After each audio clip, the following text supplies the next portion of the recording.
दामोदरदास भगवानदास सुगंधी याच्यावर तुमच्या लक्षात येत असेल की ह्या पिशवीच्या आतमध्ये काय, तर ह्यामध्ये आपल्या निसर्गाने आपल्याला खरं तर भरभरून बहाल केलेला खूप मोठा ठेवा अत्यंत चोखंदळपणे वापरून त्यातून उत्तम सुगंधी अत्तर म्हणा, उदबत्त्या म्हणा तयार करण्याचा 150 वर्षांच्या परंपरेचा एक छोटासा भाग आहे। नमस्कार, माझं नाव विकास हांडे।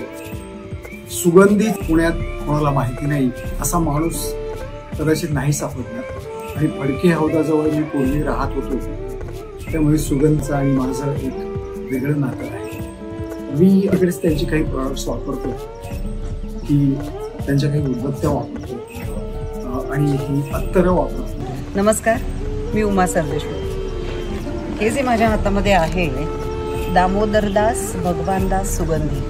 मी ओंकार राजेंद्र काजळकर। आम्ही संगमनेरवरून सुगंधीचे प्रॉडक्ट्स घेण्यासाठी खास येतो आणि गेल्या 23 वर्षापासून आम्ही सुगंधींचे प्रॉडक्ट्स वापरतो। सुगंधींच्या प्रॉडक्ट्समध्ये त्यांच्या अगरबत्ती आणि धूप हे विशेष आम्हाला आवडतात आणि यासाठी आम्ही खास संगमनेरवरून येत असतो। फेवरेट जे आहेत, जे मागच्या दिवाळीनंतर आत्तापर्यंत ऑलमोस्ट रोज उदबत्ती ही इरा आणि सह्याद्री नावाचं असतं, हे माझं पर्सनल फेवरेट आहे।